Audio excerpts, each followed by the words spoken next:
Hello everyone and welcome back to my channel. So last night I was on the panel for the European Piano Teachers Association and we were discussing whether or not theory exams should be online or offline. So during the course of the discussion I commented on many of the positive aspects of these online exams, but I also raised some concerns about the multiple choice questions. I'm totally going to have to get some new lights. Look at this glare. Look at this glare in these glasses. I can't see if I do this. So yeah, anyway, I'll figure this out. New to YouTube and all that. As always, I'd really appreciate it if you consider subscribing to my channel. Please comment below with your thoughts and give me a thumbs up. Thank you very much. I've also included a link to the full video in the description below. So stick around to see the video and the response from Deputy Chief Examiner Mervyn. But let's go to Rory now, who issued a rather amusing YouTube video 2 days ago about multiple choice theory questions, which he may want to touch on a little bit. Rory. Oh, thanks very much, Barry. So yes, I'd like to just start off first of all by congratulating the ABRSM.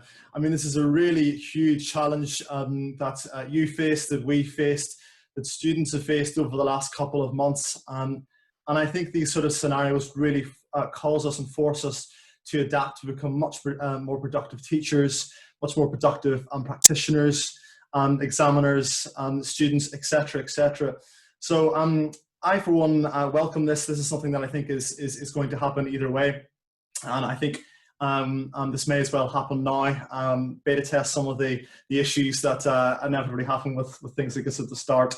And that'll get better and better and better in the same sense as we do as practitioners start off and get better and better and better with things. So I'm sure the ABRSM have already considered many of these things. I'd also like to thank the ABRSM for the opportunities that they've created for students to actually take the online test before they actually have to take it for real. So there is a mock exam for that. I've done a little bit of reading up on multiple choice questions, and apparently statistically that is something that really increases the chance of having a mark that really reflects the knowledge of the students. So I'd really recommend, and certainly I'm recommending for all of my students that they go on and try that out first of all. And if that's of any help to anyone else, then great. I don't know if we can get a link to that in the description, but certainly the FAQ section of the ABRSM online grade 5 stuff is really useful, and I've been getting a lot of my information from there. Super helpful. Just in terms of a couple of other things, in terms of the multiple choice questions, we teachers, I know I'm biased. I know I have a certain way of teaching, and I like to try to give students something objective, but the multiple choice stuff I think is something that's really going to help with that. I do have some concerns about the multiple choice questions. I know the ABRSM are taking the stance that it is an easier exam. That is something that is on the FAQ page. So what I decided to do was test, all YouTube stuff aside, I decided to test a 2007 past paper, that's one of the free examples online, with the current online one. And I found a few things. So I find that there is there are 3 times as many multiple choice questions. It's not entirely multiple choice, but the vast majority, I think it was 90% of it is multiple choice. I also did a test as a complete novice going straight into this. If I didn't read any of the questions and I just sort of ticked things off, I worked out after crunching a few numbers that the average person with no prior knowledge will come out with an average mark in this exam of 29%. And that's versus 16% as an average for the 2007 paper. In terms of the reading that I have done on multiple choice questions, it seems to be that the more questions there are, the more accurate the test is as a reflection of the student's knowledge. And I suppose I'm just picking up on the fact that the ABRSM have reduced the marks from 100 down to 75. And I'm wondering what that reduction is reflecting, and would it have been more useful perhaps to put it up to 125, for example? Just quoting some other examples, the American college test, the SATs or SAT scores, which have been going since 1926. So, there's nothing really very new about this, but the whole multiple choice thing, the SAT scores up to 1,600 points. So there's a lot of questions there.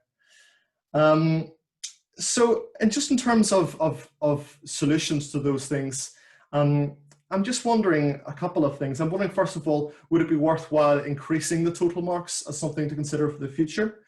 I'm also wondering if there's a method for discouraging guesswork.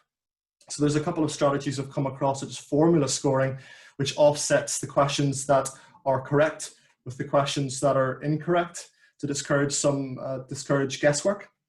Or would the ABRSM consider more free answers in the test? Yes, so thank you very much.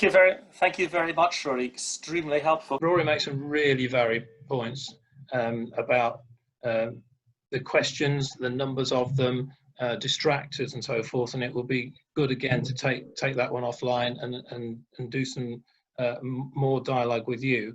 The 75 is reflected in 1 mark per question. It's a fairer assessment across all the understanding that's coming out in the individual marks, whereas it used to be different ones for different questions. And of course, in terms of objectivity, the marks aren't skewed by any marking per question. But he's right about distractors, and that will be a good conversation to carry on. I also had some concerns about the removal of the written component in the exam, as well as how the ABRSM are going to reduce malpractice. And a few other things, such as how the room scan is going to be conducted. No pianos are allowed to be in sight and no posters are allowed to be in sight. That isn't in this video, but that's maybe something to consider for another time. So there we have it. Thanks very much for watching, and please like, comment and subscribe. Thank you.